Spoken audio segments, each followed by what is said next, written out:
It's fall and 2022 is just zipping by. The real estate market has experienced so much change in such a short period of time that maybe it's been a little hard to follow. For that reason, this presentation was put together. With the fall season upon us, many are cleaning their yards and others are thinking about moving as well. Now, historically, the spring and fall are times of increased activity for people wanting to buy or sell property. But with the interest rates increasing and fewer listings in 2022, what should you expect? First, you need to come to terms with the fact that for the last 2 years, a lot has changed. The economy has shifted, interest rates have increased, and sellers are even questioning if it's the right time to list their property. And buyers, on the other side, are thinking, has the bottom dropped? Should I be purchasing now or wait for prices to continue to fall?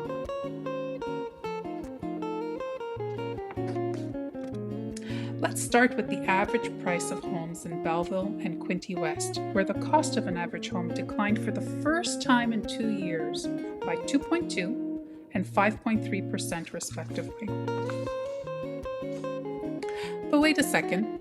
Take a look back to 2020, where the home, on average, was in the low $400,000 range. Even with the recent decline in value, there's been an increase of about $100,000 in just 2 short years. The reason why it's been so hard for people to wrap their heads around what's happening is because there have been some unprecedented sales on record.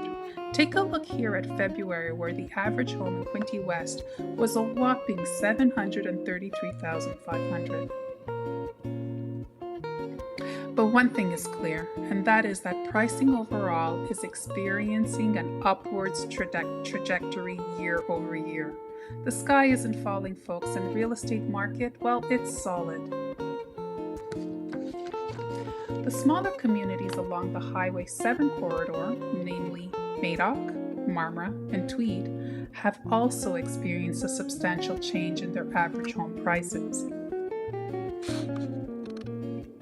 But what you need to keep in mind here is that waterfront properties have a significantly higher price point. Despite the fact that there has been a decrease in the average home price, waterfront properties are substantially more expensive than those in town, understandably so.